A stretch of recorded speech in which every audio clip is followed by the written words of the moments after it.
திருச்சியிலலாம் ஒரு பொண்ணுங்க கதறி கதறி அழுது. ஏன் அழுவுது? அழுதுன்னு கூட அழுறாங்க, கதறி கதறி அழுறாங்க. அவங்க ஏன் அழுகுறாங்க? பார்த்துட்டாங்களாம். பார்த்துட்டாங்கன்னு அழுறாங்கங்க. சரி சரி. முறையாக பார்த்துட்டேன், இது வரைக்கும் பார்த்ததில்ல. முதல் முறையாக. ரொம்ப நன்றி, அவங்க ஓட்டு போட்டு ரொம்ப நன்றி. நான் பார்த்துட்டேன், எங்கள் அண்ணன் என்ன பார்த்ததுக்கு எதுக்கு அழுறாங்க? இதுதான் சொன்னேன்னா, திருச்சிக்கு முறையாக வந்திருந்தார்ல, அப்போ ஒரு பொண்ணு ஐயோ அப்படின்னு அழுதுச்சு. என்னம்மா பார்த்துட்டேன் அப்படின்னு. இன்னொரு அம்மாவை பொண்ணும் அப்படிலாம் எதுக்குமா பார்க்கல, ஒன்றுக்கு பார்த்துட்டுன்னு அழுதாங்க, இன்னொரு பக்கம் பார்க்கலன்றாங்க. நேற்று பார்த்தா அது அனைமா அந்த அந்த அந்த லேடிக்கு வந்து ஒரு நல்ல ஒரு 35 வயசுக்கிட்ட இருக்கும், ஒரு 5-6 வயசில் குழந்தை இருக்க வாய்ப்பு இருக்குது.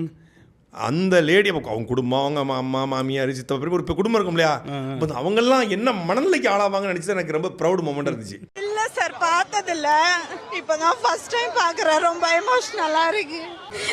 ஆமாம் சார், பார்த்ததில்ல. மாற்றம் கண்டிப்பாக வரும் சார். அவரை தேர்ந்தெடுத்த எல்லாருக்கும் ரொம்ப நன்றி சார்.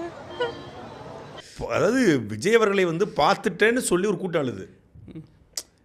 பார்த்ததுன்னா அதனால தான் சொல்கிறோம், இது கவர்ச்சிக்கு விழுந்த ஓட்டு, இது கவர்ச்சிக்கு விழுந்த ஓட்டு.